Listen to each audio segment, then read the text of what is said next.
Hi everybody, I hope this finds you well and everybody doing good. It's almost a holiday season, so Merry Christmas and Happy New Year and all that good stuff. Remember what the season's for. Anyways, I wanted to give an update on Candace, and I've got a couple of things that I feel like needs to be said, and I wanted to do it instead of a text message or a typed message. I wanted to do it in a video because I think it's very important. Candace was released from the hospital, from what I understand. I went ahead and came back. I was a little frustrated when I left. They had offered Candace rehab, physical therapy, and she turned that down from what I am being told. They had offered her long-term placement to a facility where they could meet all of her needs for her disability and stuff, and, you know, get her, you know, off the streets or from hopping from one place to the other. She has turned that down. And they also offered her drug rehab, and she turned that down. So I'm a little frustrated. Adult Protective Services, the hospital called them in. They didn't do anything. They couldn't at that point because they said she's safe and being taken care of while in the hospital, so they can't get involved at that point. So I was told that she was released and that she was being brought back to Cordele. And she's going back to the drug-infested motel that she's been staying at with her quote-unquote friends. So, I don't know what else to do. I have tried everything. I have talked to judges. I have talked to hospitals. I have talked to Adult Protective Services. I have talked to her. I've talked to everybody that I know to talk to, and I've begged for help. I have went before the judge and begged for help. I've went police department, sheriff's department, all that stuff. I've let her sit in jail. I've done everything that I've known to do to try to get her help. Now, people want to judge me because they feel like that I have abandoned Candace. I have not abandoned Candace. For a very long time, I was helping her in her lifestyle. When she would run out of money, I was giving her money. When she didn't have a place to go, I was putting her in motels or bringing her home, or other friends were taking her in. I was making sure that she had food in her stomach and paying her bills when her money would get stolen by the people that she was associating herself with. I wasn't helping her. The only person that I was helping was me. It was making me feel better because I knew that my daughter was safe for one more night. If she was, if she was in a motel, I knew she wasn't out on the street. If she had food in her stomach, I didn't have to worry that night. I knew that she wasn't hungry. I knew that, if her bills were being paid, that her immediate needs were being met. But the only person that I was helping was me. And I say that because it was making me feel better, but it was allowing her to live the lifestyle that she's been living. It took a long time for me to learn what tough love was. Because, let me tell you, I've been accused of tough love being a cop-out. Tough love is not a cop-out. You try to get a phone call from your child, and yeah, she's 27, but still, I've been going through this for years with her. But you try to get a phone call from your child that says they're hungry, or they're cold, or they have no place to go, and tell them no. It is one of the hardest things that you will ever have to do. But I have learned that I cannot make her lifestyle easy for her. I cannot enable that lifestyle. And I want her to hate everything about that lifestyle. I have cried. I have screamed. I have gotten mad. We have gotten into arguments. I've been called names. I've been judged harshly. And I'm going to say this. If you have never had a child that's in addiction, or even a family member, don't come at me with your judgments and your questions, because you have no idea what it's like. And you have no idea the nights that I've walked the floor and I've prayed and I've cried. You have no idea how many nights I have gotten up and I have drove around this town trying to see if I could just find her. I have faced drug addicts. I have faced all kinds of things to try to rescue my child.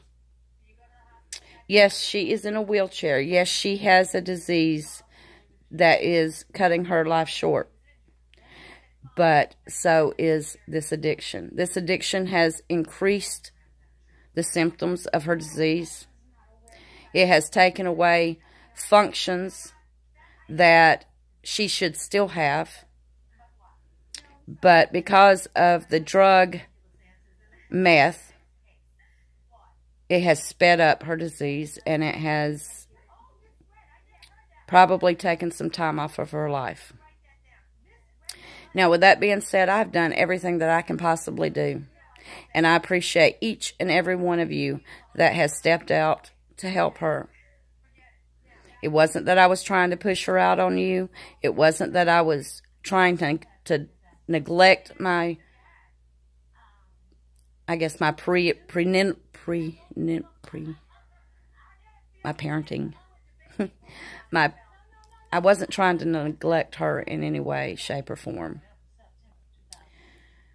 I am raising her son, who is 7. And I took him because of the addiction that she is in and the lifestyle that he was being raised in. And I have done my darndest to protect him from having to see that part of it, and for him to have to see his mama like that. It is not that I don't want him in her life. It is not that I don't want her to be his mom, because at the end of the day, he is her child. But unfortunately, it's my responsibility to make sure that he is spared watching what it's like to be an addict and having to live that lifestyle. Unfortunately, I say that I'm the one, because I wish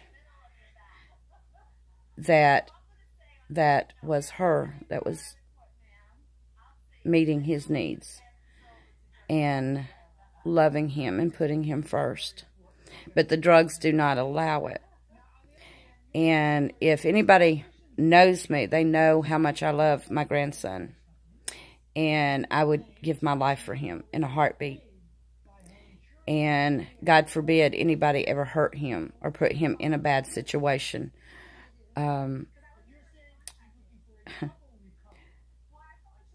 He is my world. And I'm going to protect him with the last breath I have in my body. So, on to Candace. I have done everything I know to help her.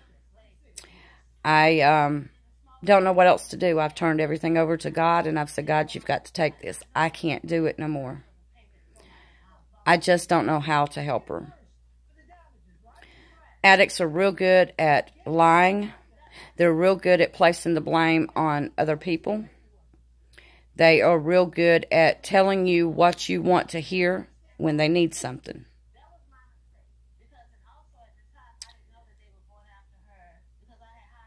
I'm going to tell you that if you or someone you know, family member, friends, it don't matter to me.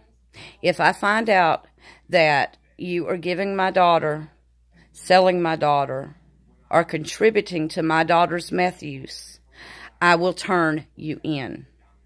No ifs, ands, buts about it, even if that means that my daughter has to go to jail. At least in jail, I know that she's not out on the streets. I know that she's got food in her stomach. And I know that she's getting clean. Now, I don't wish jail on nobody, and especially my child. But if that is the steps that I have to take or ask people to take to help me save my daughter's life, then so be it. My daughter can't physically hold a meth pipe to smoke it. I have been told by her and by others that people have done this for her. They will hold the pipe so that she can put this chemicals in her body. She does not have the capability of shooting up. Someone is having to do that for her. Her hands and her muscle control will not allow her to do this. So someone is putting this into her body, and they don't care one bit that it's killing her. They do not care one bit that it is causing her disease to progress. They do not care one bit that each time she uses, it is taken away from her son and her family. Now, I know what my daughter's capable of more than anybody else. I know the good, bad, and the ugly. I have believed too many times when I've been told, but Mom, I'm clean. Or Mom, I'm not hanging out with those people no more. Or I have nothing to do with any of them. And it's all a lie. And as a mom, you want to believe your child. And you want to hold on to that hope that they're telling you the truth. But unfortunately, I don't have that hope to hold on to right now. Now, whether we're friends and it's your family or your loved ones that are dealing it, selling it, shooting her up, whatever the case may be, I will turn them in. And I am asking you, if you see my daughter out there using, and you see my daughter doing things that you know can end her life, I'm asking you, turn her in. Turn the people that she is with in. I know this rule about snitching, okay? I know what they say about snitches. Well, I'm going to tell you what. I had rather turn her in and make a report or have them arrested than be putting my daughter 6 foot under. Love me, hate me, I don't care. Right now, I have to fight for my daughter when she's not fighting for herself. Now, I am not an unreasonable person.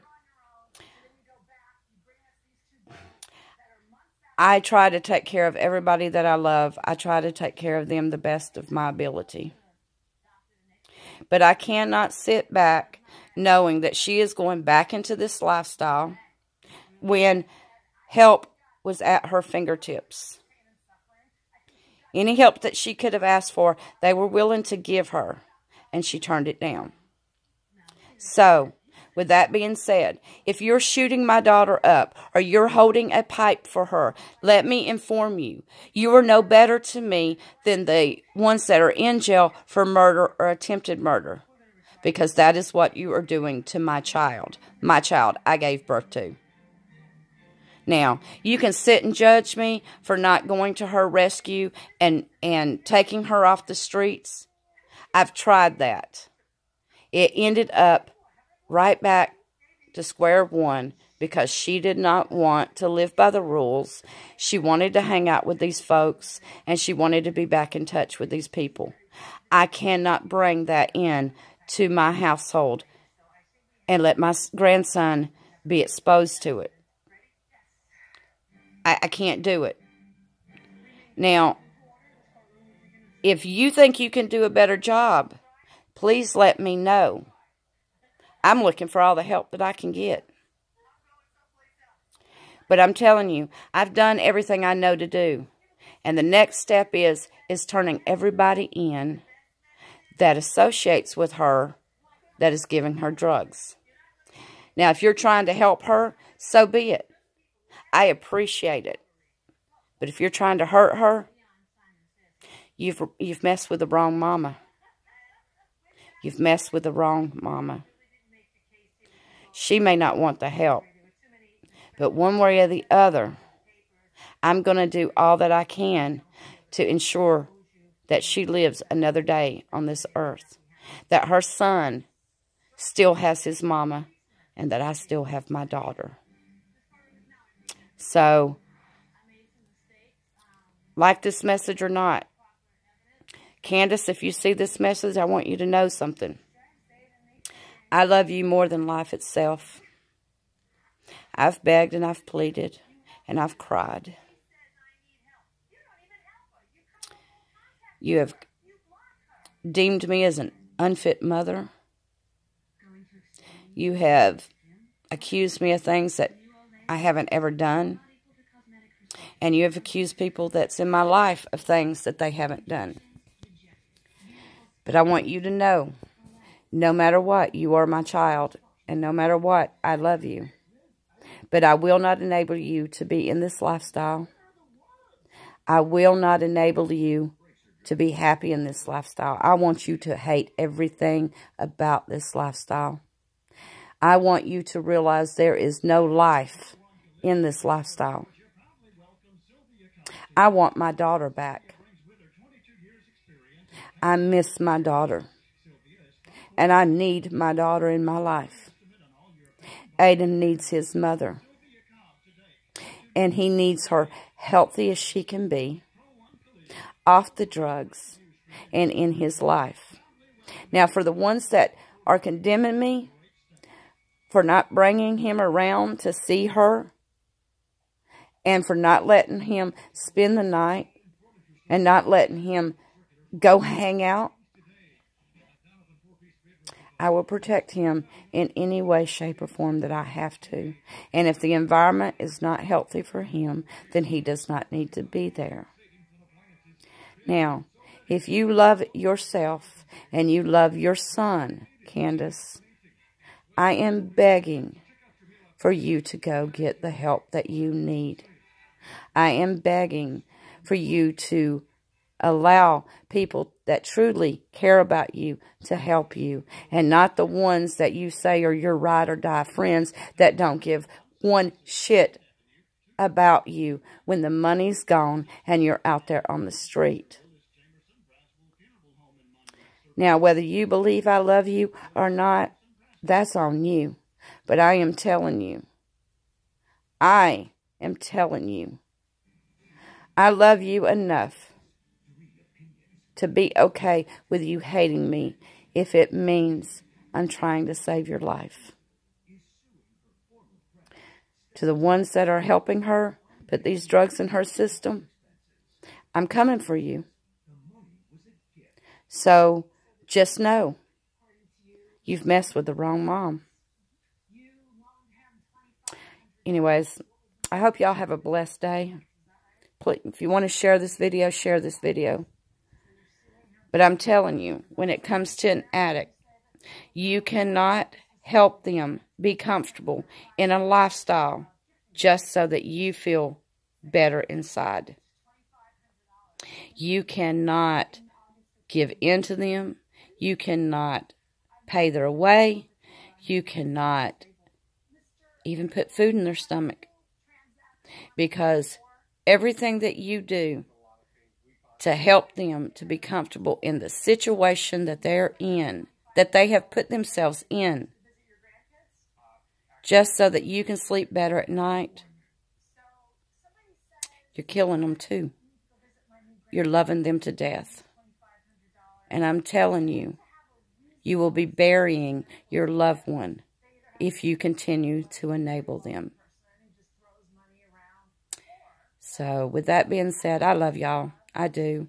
Candace, I love you. If you see this, just know I'm doing it because I don't know what else to do to save you. I don't know how else to help you. I'm begging you to help yourself and to get the help that you need before it's too late and I'm putting you in the ground. I don't want to bury my child. And I'm begging you, please don't help me bury my child. If she's doing it and you see it, say something. I'm not going to be angry. I just want her safe. I want her out of this lifestyle, and I want her to be around for her son. Because at the end of the day, he needs her. He needs good memories with her. God bless.